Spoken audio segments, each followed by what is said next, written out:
በስመ አብ ወወልድ ወመንፈስ ቅዱስ አሃዱ አምላክ አሜን። በአብ ስም አምነን አብን ወላዲ ብለን፣ በወልድ ስም አምነን ወልድን ተወላዲ ብለን፣ በመንፈስ ቅዱስ ስም አምነን መንፈስ ቅዱስን ሰራጺ ብለን፣ ምንም ላጠይቀው አካላት ሶስት ብንል በባህሪ በህልውና በመንግስት በስልጣን አንድ አምላክ ብለን አምነን ለዘላለሙ ልመናው ክብሩ በእኛ ይደርብንና የካቲት በባተ በ12 ቀን የሚነበብ የሚጸለይ ኃያል ክቡር የሚሆን የመላእክት አለቃ የቅዱስ ሚካኤል ድርሳን ይህ ነው። ከዚህም ነገር በኋላ እንዲህ ሆነ። ሃይማኖቱ ፍጹም የሆነ አንድ ድሃ ሰው ነበር። በዚያም ሀገር ሲኖር በመዓልትም በሌሊትም ይጸልይ ነበር። የመላእክት አለቃ ቅዱስ ሚካኤልንም አቤቱ ጌታዬ ዘንልኝ፣ ይቅርም በለኝ፣ የዕለት ምግብና የዓመት ልብስ ስጠኝ እያለ ይለምነው ነበር። ሰውየው ግን ሰነፍ ነበርና ከቤቱ ወደ ሥራ አይወጣም። የሚያውቀውም ሥራ የለውም። ምን አይሰራም። አንዲት ሰዓትስ እንኳን መስራት አይችልም። ንግድም አያውቅም ነበር። ከዚህ በኋላ የመላእክት አለቃ ቅዱስ ሚካኤል መጣና በሕልም ታይቶት እንዲህ ሲል ተናገረው። አንተ ሰነፍ ሰው፣ የእርሻ ሥራ ወይም ንግድ የማታውቅ እንደምን ነው በመዓልትም በሌሊትም ይቅር በለኝ እዘንልኝ እያልክ የምትለምነኝ?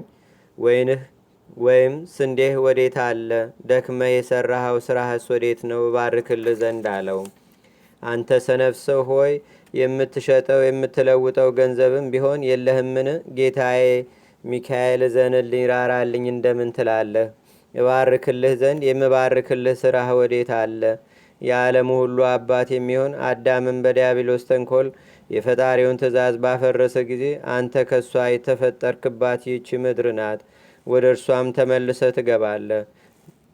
ወጥተህ ወርደህ እንጀራህንም በግንባርህ ወዝ ብላ። ይህ አንተ የተፈጠርክበት መሬት እሾህና አሜከላ ያብቅል ብሎ እግዚአብሔር እንዳዘዘው አልሰማህምን? አንተ ግን ሳትሰራ ባርክልኝ ትለኛለህ አለው። ይህን ተናግሮ በክብር ወደ ሰማይ አረገ። በነጋም ጊዜ የአደሃ ሰው ተነስቶ ወደ ቤተ ክርስቲያን ሄደና የቅዱስ ሚካኤል ስዕል ወዳለበት ገብቶ የመላእክት አለቃ ቅዱስ ሚካኤል ሆይ ከእኔ ጋር ቁም፣ አትተወኝም እያለ ጸለየም። ከቤተ ክርስቲያንም በወጣ ጊዜ ለነዳያንና ምስኪናንን ብዙ መጽዋዕትን የሚሰጥ እግዚአብሔርን የሚፈራ አንድ ባለጸጋ ሰው አገኘ። ያም ድሃ ጌታዬ ዘንልኝ ራራልኝ፣ እጄ ነግጄ አተርፍበት ዘንድ 100 ወቄት ወርቅ በብድር ስጠኝ፣ ዋናውን ገንዘብህን ከነወለዱ ከፍልሃለሁ አለው። ባለጸጋውን መልሶ እኔ አላውቅህም፣ ባይሆን እንኳ የሚዋሳ አምጣ፣ ኋላ በአንተና በእኔ መካከል ጸብ ክርክር እንዳይሆን ለገንዘቤ ኃላፊ ዋስ የሚሆን ስጠኝ አለው።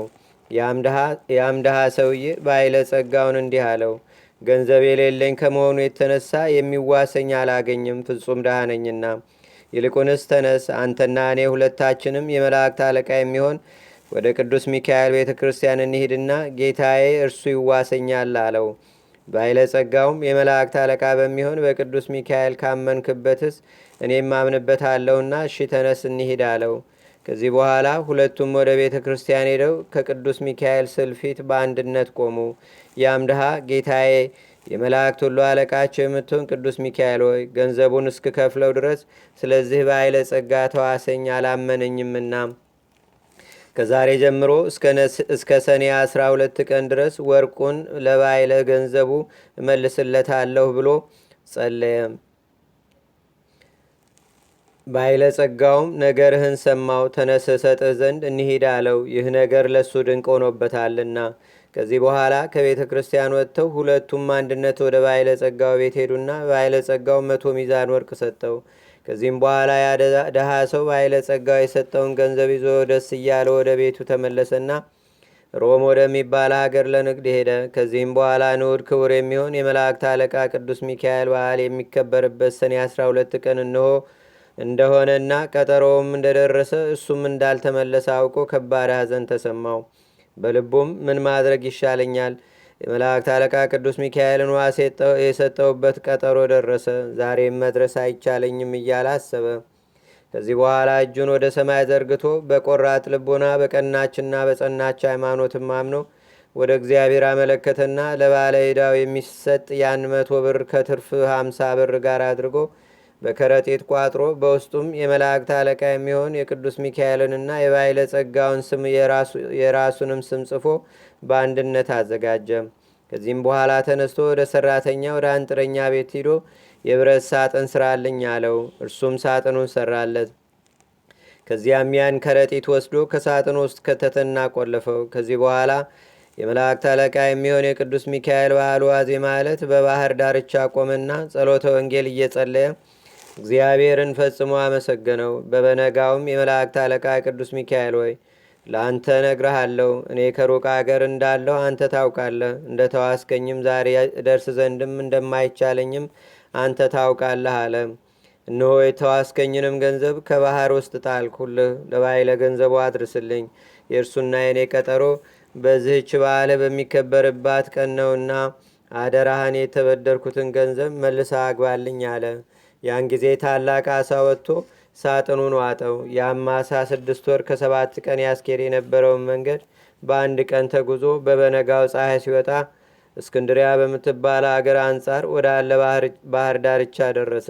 በዚያችም ቀን የባይለ ጸጋ የመላእክት አለቃ የሚሆን ስለ ቅዱስ ሚካኤል በዓል መረባቸውን ከባህር ጥለው አሳ ያጠምዱ ዘንድ ብላቴኖቹን ልጆቹን አዘዛቸው። በዚህም ጊዜ የአሳ በመጀመሪያ ተያዘና ወደ ባይለ ጸጋው አመጡት። ያም ባይለ ጸጋ ባየው ጊዜ ደስ ተሰኝቶ ይህን አሳ በዓሉን እናከብርበት ዘንድ ቅዱስ ሚካኤል አመጣልኝ ብሎ ያርዱት ዘንድ ብላቴኖቹን አዘዛቸው። ብላቴኖቹም አርደው ሆድ ዕቃውን ባወጡት ጊዜ በአሳው ሆድ ውስጥ ያንን ሳጥን አገኙ። ያም ባይለ ጸጋ ግምጃ ቤቱን ጠርቶ በሀገራችን የሆነውን ነገር ሰምተን እስክናውቅና በባህርም ውስጥ የሆነውን ሁሉ እስክንረዳ ድረስ ይህን ሳጥን አስቀምጣለው። ከጥቂት ቀንም በኋላ ያድሃ ሰው እስክንድሪያ ወደምትባል አገር ተመልሶ በገባ ጊዜ ባለ ሀብቱን አገኘው። ባለ ገንዘቡም አምኜ ገንዘቤን ብሰጥህ ስለምን እንደዚህ ያደረግህ? በቀጠሮ ውስጥ ቀን ያልሰጠኸኝና ያልከፈልከኝ ስለምንድን ነው አለው። ድሃውም እኔ ስለተዋሰኝ ሰጥቼዋለሁ አለው። ባይለ ጸጋውም ለዋስህ ትሰጠው ዘንድ ወዴት አገኘኸው አለው። ድሃውም ከሩቅ አገር ሳለሁ የተቃጠርንበት ቀን በደረሰ ጊዜ እኔ ወደ አንተ ለመድረስ ባይቻለኝ የመላእክት አለቃ የሚሆን የቅዱስ ሚካኤል በዓል በሚከበርበት ቀን ያን 100 ብር ነግጄ ካተረፍኩልህ ትርፍ ከ50 ብር ጋር የመላእክት አለቃ የሚሆን የቅዱስ ሚካኤልን ስም የአንተን ስምና የኔን ስም ጽፌ በጠዋት ከባህር ዳርቻ ሄጄ 100 ብር ከነትርፉ በከረጢት ቋጥሬ በሳጥን ቆልፌ የመላእክት አለቃ የሚሆን የቅዱስ ሚካኤል የበዓል ዋዜማ ዕለት የመላእክት አለቃ ሚካኤል ሆይ እንደ ተዋስከኝ አንተ ታውቃለህ። እነሆ እንግዲህ አንተ ለባይለ ገንዘቡ ስጠው ብዬ ከባህር ጣልኩት አለው። ያም ድሃ ለባይለ ጸጋው በነገረው ጊዜ እየተደነቀ በአሳው ሆድ ውስጥ የተገኘውን ሳጥን አሰበና ግምጃ ቤቱን ጠርቶ የመላእክት አለቃ በሚሆን በቅዱስ ሚካኤል በዓል ቀን በአሳው ሆድ ውስጥ የተገኘውን ያን ሳጥን አምጣ ብሎ አዘዘው። እርሱም ፈጥኖ ካመጣለት በኋላ በእጁ ይዞ ሳጥኔ ነው የምትለው ይህ ነውን ቢለው፣ ድሃውም አዎን ይህ ነው ጌታ ያለው። ያን ጊዜ ከፈተውና የመላእክት አለቃ የሚሆን የቅዱስ ሚካኤል ስም፣ የእሱን ስም፣ የባይለ ጸጋውንም ስም በውስጡም 100 ብርና ትርፉን 50 ብር አገኘ። ስለዚህም ነገር እግዚአብሔርን በፍጹም ምስጋና እያመሰገነ የመላእክት አለቃ ቅዱስ ሚካኤል ሆይ ኃይል ፍጹም ነው እያለ አደነቀ። ባይለጸጋውም ያን ገንዘብ ከነትርፉ አንስቶ ድሃውን ወንድሜ ሆይ ሃይማኖት ፍጹም ነው፣ በእውነት አንተ የእግዚአብሔር ባለሟል አገልጋይ ነህ፣ ከአንተ ይህንን ትርፍ አልወስድም አለውና 50 ብር አንስቶ የመላእክት አለቃ በሚሆን በቅዱስ ሚካኤል ስም ለታነጸች ቤተ ክርስቲያን ጻሕል አሰራ። ድሃውም 50 ብር አንስቶ መታሰቢያ የሆነው ዘንድ የመላእክት አለቃ ለሚሆን ለቅዱስ ሚካኤል ቤተ ክርስቲያን ጽዋ አሰራ። ከዚያች ቀን ጀምሮ ሁለቱም እስከ ለተሞታቸው ድረስ ወዳጅ ሆኑ። እግዚአብሔር በሚወደው የእግዚአብሔር ገንዘብ በሚሆን በፍቅር አንድነትም ኖሩ። ይህ ሁሉ የመላእክት አለቃ በሚሆን በቅዱስ ሚካኤል ጸሎትና ልመና የተደረገ ነው። እኛንም እግዚአብሔር የመላእክት አለቃ በሚሆን በቅዱስ ሚካኤል ጸሎት ኃይል ይማረን ይቅርም ይበለን። ተጠምቀን በክርስቶስ ያመን ሁላችንንም ለዘላለሙ ይጠብቀን፣ አሜን። ልመናው ክብሩ ለዘላለሙ በእኛ ይደርብንና ተፈጥሮ ከነበልባላዊ እሳት የሚሆን የመላእክት አለቃ ቅዱስ ሚካኤል ያደረገው ተአምር ይህ ነው። እግዚአብሔርን የሚፈራ አንድ ቸር ሰው እንደነበረ ተነገረ። የዕለት ጉርስ የዓመት ልብስ ስለሌላቸው ለነዳያን ለምስኪናን ምሕረትን፣ ቸርነትን፣ ርኅራኄንም በማዘውተር የመላእክት አለቃ ስለሚሆን ስለ ቅዱስ ሚካኤል ስም ለሰው ሁሉ በጎ ሥራ ይሠራ ነበር። በጎ ሥራንም የሚጠላ የአዳም ልጆች ጠላት ሰይጣን ይህን ባየ ጊዜ ቀናበት፣ ክፉ ጽኑ ደዌ ያመጣበት፣ ጎባጣ ሆነ፣ በብዙ ሕማምም ታመመ። ያም ሰው ሁልጊዜ ይጮህና ያጓራ ነበር፣ ደዌው ጸንቶበታልና። ከደዌውም ጽናት የተነሳ ከመኝታው መነሳት ስለተሳነው ዘመዶቹንና ጎረቤቶቹን በድብቅና በስውር ተሸክመው የወስዱት ዘንድ ለመናቸው። እነርሱም በሌሊት ተነስተው ሰው ሳያውቅ የመላእክት አለቃ ወደሚሆን ወደ ቅዱስ ሚካኤል ቤተ ክርስቲያን ወሰዱት። እንደዚህም ሁሉ ንዑድ ክቡር የሚሆን የመላእክት አለቃ የቅዱስ ሚካኤል ስል ወዳለበት ወስደው ከዚያ አኖሩት። ከዚህም በኋላ ያ በሽተኛ ሰው በቆራጥ ልቦና ሆኖ ወደ ቅዱስ ሚካኤል እንዲህ እያለ ፈጽሞ ይለምን ይማልድም ጀመር። የመላእክት አለቃ ቅዱስ ሚካኤል ጌታዬ ሆይ እርዳኝ፣ ካገኘኝ ከዚህ ክፉ ደዌ በሽታ ፈጽመ አድነኝ። እኔ ባሪያህ አገልጋዬ በጸሎታ አምኜ ዝክርን ስዘክር እኖር ነበርና። እንዲህም እያለ ከልቅሶ ጋር መሪር እንባን በማፍሰስ ደረቱን እየደቃ እየመታ አለቀሰ። እንዲህ ሆኖ ሲኖር ሳለ ከዕለታት በአንዲቱ ቀን መንፈቀ ሌሊት በሆነ ጊዜ ታላቅ ብርሃን ከላዩ ላይ ወጣ። የመላእክት አለቃ ቅዱስ ሚካኤልም ከዚያ ብርሃን ውስጥ ተነስ፣ እግዚአብሔር ከዚህ ደዌ ፈውሶሃልና ሲል ተናገረው።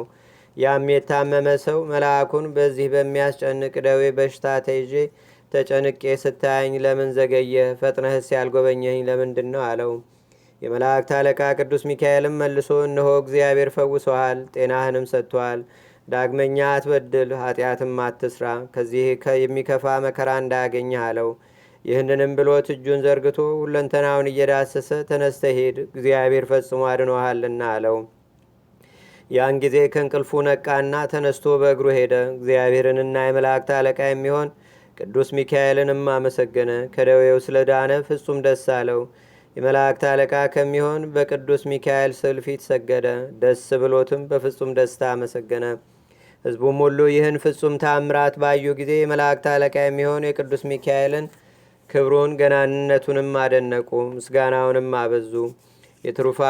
የትሩፋቱን ዜና ታምራቱንም ሁሉ አይተውና ሰምተው ያደንቁ ዘንድ ለሰው ሁሉ ነገሩ። ያም የዳነ ሰው ከቀድሞው ይልቅ አብልጦ በጎ ሥራ ሠራ።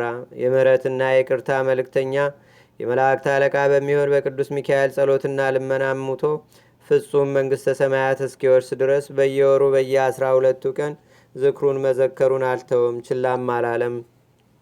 የክብር ባለቤት እርሱ የጥምቀት ልጆች የምንሆን እኛን ሁላችንም ያድነን። በቅዱስ ሚካኤል ጸሎትና ልመና ከደዌ ኃጢአት ይጠብቀን። ዕለት ዕለት ከሚያፋጥን ከድንገተኛ ሞትም ይሰውረን። በነበልባላዊ ክንፎቹም ከክፉ ወጥመድም ያውጣን። ይልቁንም ሁላችንንም ከፈተና ሁሉ ያድነን ለዘላለሙ አሜን። አንድ አምላክ በሚሆን በአብ በወልድ በመንፈስ ቅዱስ ስም አምነን የካቲት ወር በባተ በ12 ቀን የመላእክት አለቃ የሚሆን የቅዱስ ሚካኤል የበዓሉ መታሰቢያ ቀን እንደሆነ እንናገራለን። ክብር ምስጋና ይግባውና እግዚአብሔር በዚህች ቀን የመላእክት አለቃ የሚሆን ቅዱስ ሚካኤልን የራእይት ሰው የሚሆን ወደ ሶምሶን ልኮት ሊገድሉት በወደዱ ፍልስጤማውያን ላይ ኃይልን ሰጥቶ ድል አድርጓቸዋልና ከእነርሱም በየቀኑ በአህያ መንጋጋ ሺህ ሰው በመግደል ፈጽሞ አጠፋቸው። ከዚህም የተነሳ ውሃ ጠምቶት ለሞት በደረሰ ጊዜ የመላእክት አለቃ የሚሆን ቅዱስ ሚካኤል ተገልጾለት አጽናናው። ከአህያም መንጋጋ ውሃን አፈለቀለትና ጠጥቶ ከጥሙ ረካ።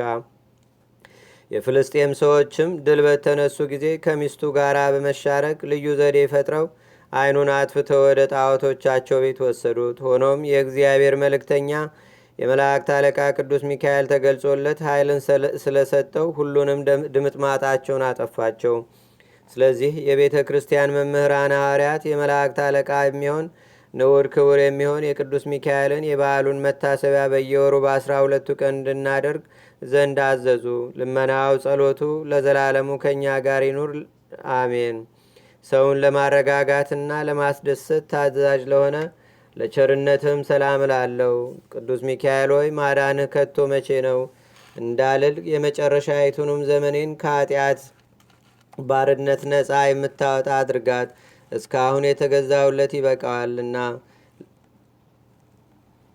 ልመናው፣ ክብሩ፣ አማላጅነቱ የቅዱስ ሚካኤል ረድኤትና በረከት በአገራችን በኢትዮጵያ በሕዝበ ክርስቲያኑ ሁሉ ላይ ለዘላለሙ አድሮ ይኑር፣ አሜን። ጌታ ሆይ ከብልጽግናቸው ብዛት የተነሳ ብዙ መባ ካገቡት ይልቅ የደሃይቱን አነስተኛ መባ እንደተቀበልህ ለሁልጊዜ የሚያገለግሉ ኃይላፍ መላእክትን እያሳሰቡ በችግር ጊዜ የማቀርብልህን ምስጋና ተቀበል። እናንተም ቅዱሳን ነቢያት፣ የወንጌል ሰባኪያን ሐዋርያት፣ ሰማዕታትና ጻድቃን፣ ትጉሃን መላእክትና ፍጹማን ደናግል እንዲሁም ደጋጎች መነኮሳት ሆይ ልጅ አዋቂ ሳይለይ የምንሰበሰብባትን የጉባኤ ቦታ አባርኩ። ይህን መጽሐፍ ወረቀት አዘጋጅቶ ብራና ደምጦ የጻፈውን ያጻፈውም ከግዕዝ ወደ አማርኛም የተረጎመው ቃለ ንባቡንም በእርጋታ መንፈስና በተመስጦ ሕሊና ያዳመጠ በደለኛና ሁሉን የምታስምር የጌታ እናቱ በማርያም ጸሎት ኢየሱስ ክርስቶስ በአንድነት ሁላችንንም ይማረን ለዘላለሙ አሜን። አቡነ ዘበሰማያት